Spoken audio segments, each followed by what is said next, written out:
down there. Some of them do like a 3, 2, 1. I think we're live. We're live. Hey, how you doing, my dear friends? It's Dan and it's Collin, and we're live in beautiful Oak Lawn, Illinois. Collin is finding out that Oak Lawn is probably the most beautiful place on earth you've ever been to. It's the Paris of the New World.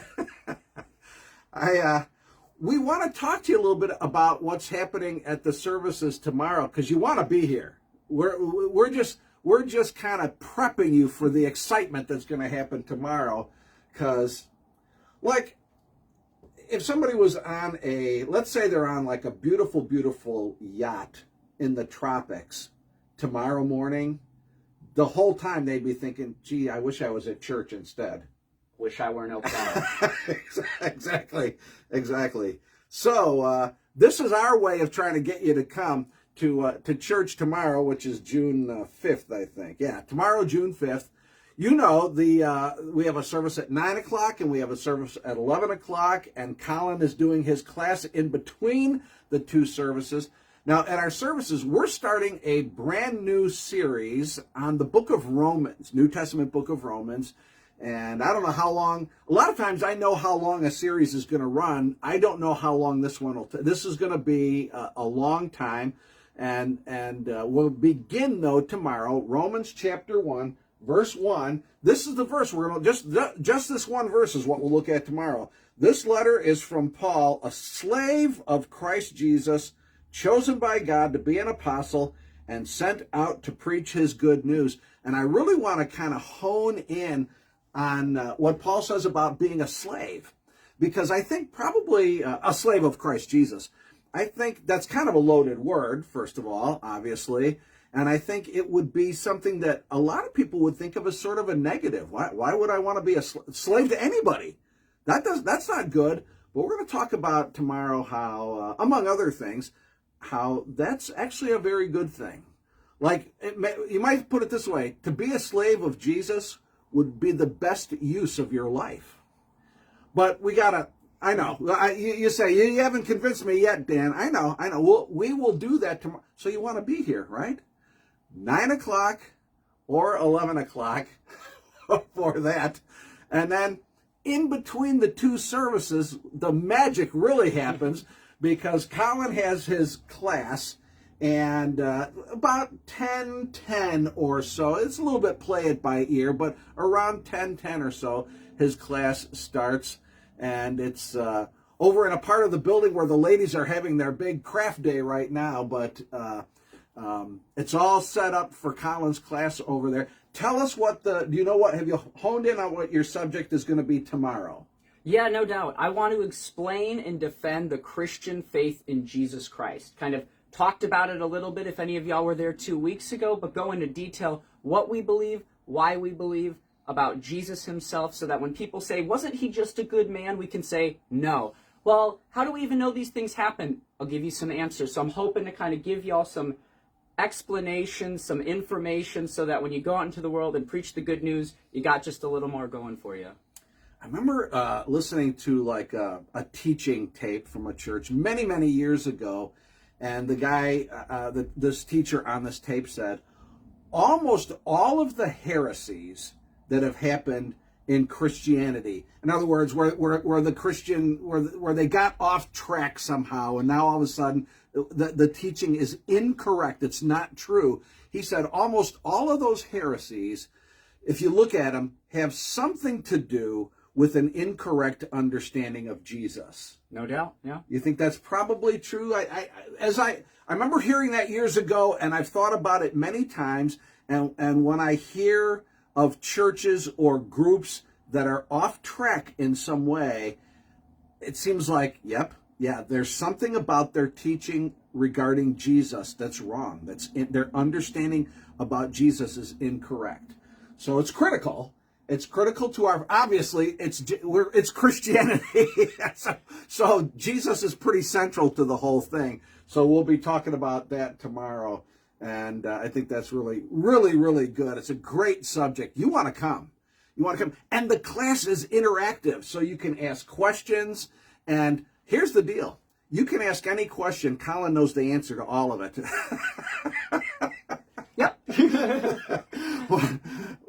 when I told Miss Andrea, who runs our children's ministry, that Collin was coming for the summer, and she knew Collin when he was a little boy. She said, when I taught Collin when he was a little boy, I'd come prepared on Sunday morning, trying to think of a way to stump Collin when he was just a little kid.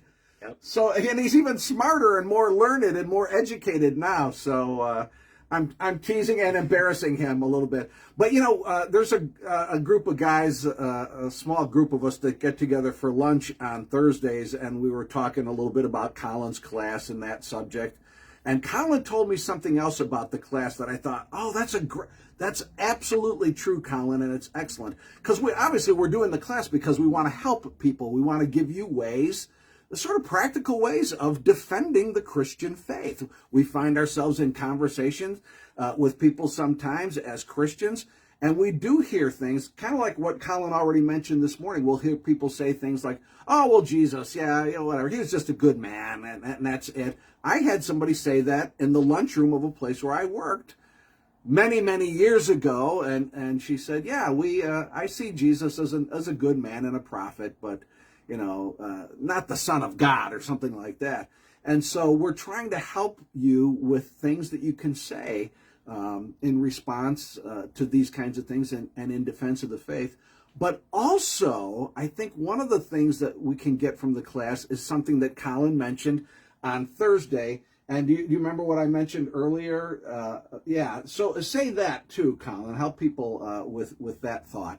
So, in this class, I want to give you guys 5-minute elevator pitches, things you can say. But what I also want to give you is knowledge that the Christian tradition, that the church has answers to these tough questions that you might have heard. And even if you can't remember everything we say in class, even if you don't want to talk about it in every circumstance, I want people to know that there is an answer, that we don't just turtle behind our faith and not look at these questions and answer them. So I think that just knowing that the answers are out there is a great comfort for Christians who sometimes don't think we look at these things critically. I want y'all to know the church has, and the answers we have are really good.